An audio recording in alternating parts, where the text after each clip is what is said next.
Welcome friends, shares on fire में आपका फिर से स्वागत है।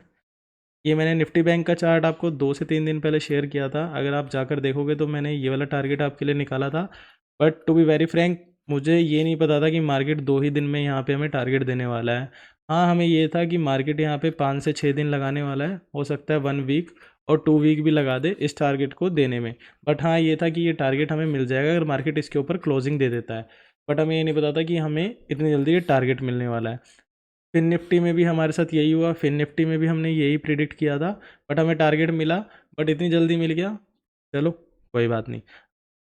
सारे ही इंडेक्स में, निफ्टी में, बैंक निफ्टी में, फिन निफ्टी में, या फिर और भी काफ़ी सेक्टर हैं, उनमें सब में एटीएच ही चल रहा है। तो उस टाइम पे क्या होता है, जो हमारा हिस्ट्री डाटा होता है वो तो हमें मिलता नहीं है। तो यहाँ पे थोड़े से लेवल्स देखने थोड़े से मुश्किल हो जाते हैं। ठीक है, अब बात कर लेते हैं निफ्टी की। अगर आप यहाँ पे कहीं 5 मिनट पे फंस रहे हो, जैसे अगर मार्केट यहाँ पे ओपन हुआ, यहाँ पे नीचे आ गया, तो हमें क्या दिख रहा है कि मार्केट नीचे जाने वाला है। उसके बाद तुरंत मार्केट ऊपर आ गया और यहाँ पे कोई सपोर्ट भी नहीं था। ठीक है, तो हमें क्या पता चला, यहाँ पे बायर्स का प्रेजेंस स्टार्ट हो चुका है। एक तो हमारा ये सपोर्ट हो गया, और ये क्या हो गया, डी एल, डे लो। ये क्या हो गया, डे हाई। अभी तक का डे हाई यही है, फर्स्ट 5 मिनट का। ठीक है, अब आप देखो, उसके बाद आप यहाँ पे कोई प्रिडिक्ट नहीं कर सकते, यहाँ पे कोई प्रिडिक्ट नहीं कर सकते। ठीक है, उसके लिए आपको थोड़ा सा वेट करना पड़ेगा। वेट करने के लिए आप तो ये काम कर सकते हो कि आपको 1 मिनट में स्विच करना पड़ेगा। 1 मिनट में देखना पड़ेगा कि मार्केट का मूव क्या है। अब हमने उस वक्त 1 मिनट में स्विच किया मार्केट में। ठीक है, उसके बाद आप देखोगे, मैंने यहाँ पे टेलीग्राम पे शेयर भी किया था कि हमारा ओपन प्राइस, ये सब शेयर भी किया था कि कॉल के रेट बढ़े हुए हैं, मार्केट नीचे गिरी हुई है, और पुट के रेट बढ़ नहीं रहे। उसके बाद हमें टारगेट भी देखने को मिले, सारी चीज़ें मिली। मैं आपको ये समझाना चाह रहा हूँ कि मार्केट में देखना क्या है। अगर आप यहाँ पे देखोगे, अगर आप देखोगे यहाँ पे लोअर हाई लग रहे हैं, लोअर हाई लगने स्टॉप। ठीक है, ये डे लो था। ठीक है, ये इंपॉर्टेंट है सबसे पहले। उसके बाद अगर आप देखोगे इस रैली का, ये लो लगने यहाँ पे बंद हो गए, फिर से हमें यहाँ पे एक लो देखने को मिला। ठीक है, ये कौन सा हो गया हमारा, हायर लो। उसके बाद मार्केट ने जब इस हाई को ब्रेक किया, ये हाई था एक और ये लो था, उसके बाद ये लो लगा, ये लो लगा, और यहाँ से ये हाई लग गया, ये मैच हो गया। इसके बाद ये मूवमेंट जब आया और जब इसने इसको ब्रेक किया, तो हमें क्या पता चला कि मार्केट यहाँ से ऊपर जाने की कोशिश कर रहा है। ठीक है, अगर मार्केट को नीचे जाना होगा तो मार्केट ये वाला लो ब्रेक करेगी। ठीक है, एज सिंपल एज दैट। अब हमें क्या पता चल रहा है कि मार्केट का एक ये वाला लो है इंपॉर्टेंट, एक ये लो है इंपॉर्टेंट। अब मार्केट ने ये हाई ब्रेक कर दिया, अब इस हाई के ऊपर कौन सा हाई है, ये वाला हाई है। तो हाँ, एटलीस्ट मार्केट यहाँ तक जा सकती है, यहाँ तक जा सकती है, या फिर मार्केट को यहाँ जाना पड़ेगा, नहीं तो इसके बीच में घूमना पड़ेगा। जब मार्केट ने ये लोअर बनाया तो यहाँ पे क्या सीरीज स्टार्ट हो गई, हायर लो की सीरीज स्टार्ट हो गई।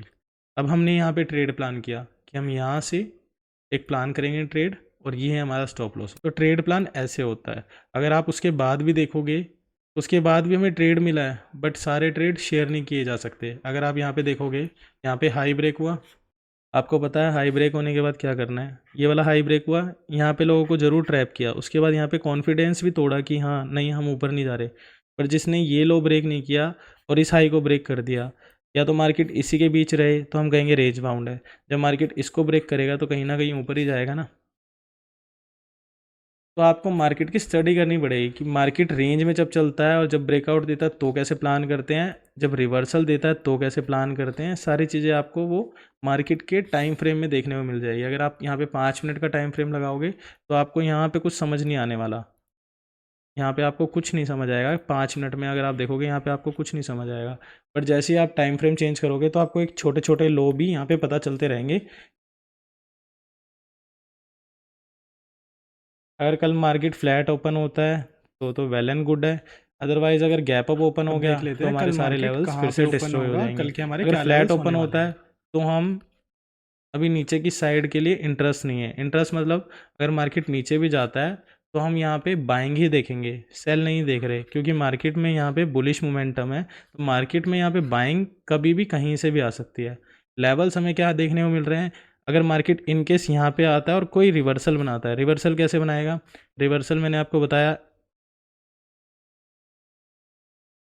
ऐसे रिवर्सल आए, जब मार्केट अपनी सीरीज़ को ब्रेक करे, लोअर हाई, लोअर लोज को, हायर लो को, हायर हाई को, जैसे ही मार्केट ब्रेक करेगा तो हमें यहाँ से फिर से एक रिवर्सल देखने को मिलेगा।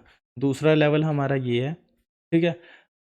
मार्केट में कोई ख़ास लेवल्स हैं नहीं, क्योंकि मार्केट में जो डाटा है वो आज का ही डाटा है। अगर कोई भी यहाँ पे गैप अप ओपन हो जाता है तो हमें डाटा सारा डिस्ट्रॉय हो जाएगा। हाँ, इनकेस अगर फ्लैट ओपन होता है, उसके बाद मार्केट इसको ब्रेक करता है, तो हम फिर से एक और एटीएस देखने वाले हैं। एंड अगर मार्केट नीचे आता है तो हमें कहीं ना कहीं ये लगेगा कि यहाँ पे प्रॉफिट बुकिंग स्टार्ट हो गई है। बट उस केस में हम सेल के लिए नहीं जाएंगे, क्योंकि एट प्रेजेंट मार्केट का जो मोमेंटम है वो अपसाइड का ही है। अगर आप यहाँ पे सेल के लिए भी जाओगे ना तो आपको पुट में यहाँ पे कोई खास प्रीमियम देखने को नहीं मिलेंगे। मतलब प्रीमियम इन द सेंस, अगर आपने पुट लिया और मार्केट नीचे जा रहा है तो ज़रूरी नहीं है कि पुट का प्राइस कहीं ना कहीं बढ़े। तो कल का थोड़ा सा अप्रोच मुश्किल है मार्केट में, थोड़ा सा आप अप्रोच कम रखना। और कोई भी अपडेट होगा मैं आपको टेलीग्राम पे डाल दूंगा।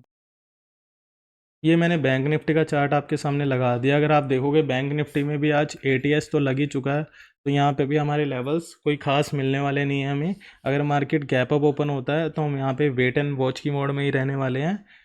कोई यहाँ पे रेंज ब्रेकआउट होता है तभी हम यहाँ पे प्ले करने वाले हैं।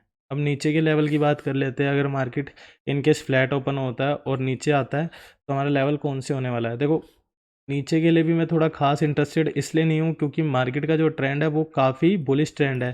तो अगर आप सेल की साइड भी जाओगे ना तो देखना ही पड़ेगा कि मार्केट में फ्लैट ओपन हो रहा है कि यहाँ पे गैप अप ओपन हो रहा है। उस हिसाब से आपको ट्रेड प्लान करना पड़ेगा।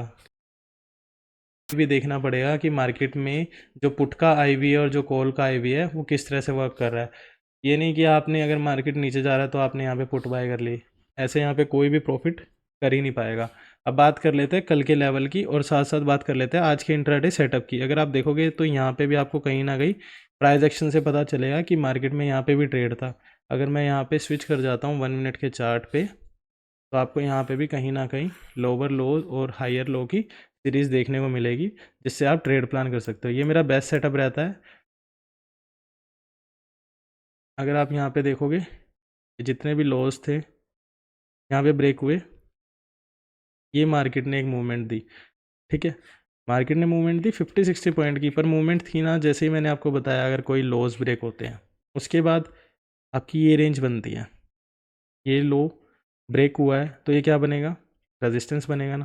देखो मार्केट यहाँ फंसा ना, पुल बैक लिया, और ये मार्केट का सबसे अच्छा रेजिस्टेंस है। क्यों, मार्केट ने यहाँ पे काफ़ी टाइम स्पेंड भी किया है। उसके बाद जब ये ब्रेक हुआ ना,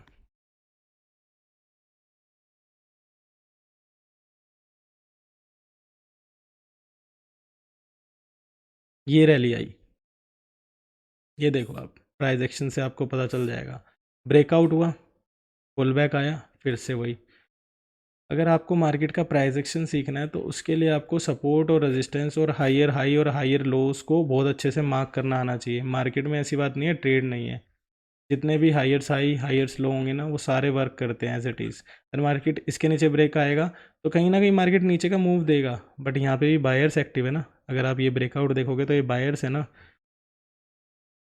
तो आप यहाँ पे कितना मूव ले लोगे, 40 पॉइंट का। इसलिए मैंने आपको बताया क्योंकि यहाँ पे हायर्स हाई बहुत ज़्यादा है, तो कहीं ना कहीं हमें यहाँ पे नजर आ रहे हैं, तो यहाँ पे बाइंग कहीं से भी हमें देखने को मिल सकती है। इसलिए मैं आपको बोल रहा हूँ कि यहाँ पे थोड़ा सा आपको जो अप्रोच रखनी होगी वो थोड़ी सी कम रखनी होगी एज मार्केट बिहेवियर। अगर कल मार्केट इसके ऊपर जाता है फिर से हम एक एटीएस देखने वाले हैं। इनकेस अगर मार्केट इस रेंज में रहता है और इसको ब्रेक करता है, हाँ यहाँ से हमें एक फॉल देखने को मिल सकता है, बट बहुत ज़्यादा बड़ा मूवमेंट देखने को नहीं मिलने वाला। ये फिन निफ्टी का चार्ट मैंने आपके सामने लगा दिया है। अगर आप देखोगे तो यहाँ पे भी हमें कोई खास बैक डाटा देखने को नहीं मिल रहा है। इसको भी हम 5 मिनट पे स्विच कर देंगे। यहाँ पे भी सेम सिनेरियो है आपका, ये लॉस है, इसको पकड़ोगे यहाँ तक मार्केट आ जाएगा, इसको पकड़ोगे यहाँ तक आ जाएगा, बट ऐसे या ऐसे भी। तो इस केस में हमें क्या करना पड़ेगा, हमें बाइंग साइड ही देखना पड़ेगा कि मार्केट में कहाँ से बाइंग आ रही है, या फिर हम यहाँ से बाइंग प्रेफर करें ना कि सेलिंग प्रेफर करें। तो आज की वीडियो में इतना ही, मिलते हैं आपको नेक्स्ट वीडियो में। वीडियो अच्छा लगा तो लाइक एंड शेयर कर देना, और कोई भी अपडेट होता है मैं अपने टेलीग्राम चैनल पे आपको अपडेट कर देता हूँ, लिंक डिस्क्रिप्शन में। Thanks for watching this.